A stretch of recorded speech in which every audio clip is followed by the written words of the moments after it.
بسم اللہ الرحمن الرحیم۔ عظیم نامہ سے عظیم الرحمن صدیقی عرض کر رہا ہوں۔ اچھا، ہمارا ایک بہت بڑا مسئلہ یہ ہے کہ ہم کہتے ہیں ساری کر رہے ہیں، یعنی اگر کوئی غلط کام کرتے ہیں تو کہتے ہیں یار ساری کر رہے ہیں۔ اگر کوئی بجلی چوری کر رہا ہے تو کہتا ہے یار میں کیا ساری کر رہے ہیں۔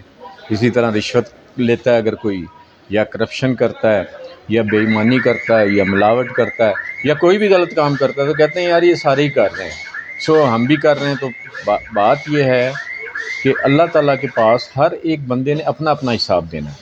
اگر کوئی کرپشن کر رہا ہے تو اس نے حساب دینا ہے، اگر کوئی چوری کر رہا ہے، کوئی رشوت لے رہا ہے تو اس نے اپنا حساب دینا ہے، بجلی چوری کوئی کر رہا ہے تو اس نے اپنا حساب دینا ہے۔ اس لیے اس بات پہ انتہائی غلط بات ہے کہ ساری کر رہے ہیں تو میں بھی کروں، یہ نہیں ہمیں کرنا چاہیے۔ ہمیں یاد رکھنا چاہیے ہم اپنے اللہ کے بندے ہیں، ہمیں اپنے رب کے پاس حاضری دینی ہے، اور پھر وہاں پہ ہمیں اپنا حساب دینا، اور ہمیں اپنا حساب دینا ہے، دوسروں کا نہیں دینا، اور دوسروں کو ہمارا حساب نہیں دینا۔ تو اللہ پاک ہمیں صحیح راستے پہ چلنے کی توفیق دے۔ شکریہ۔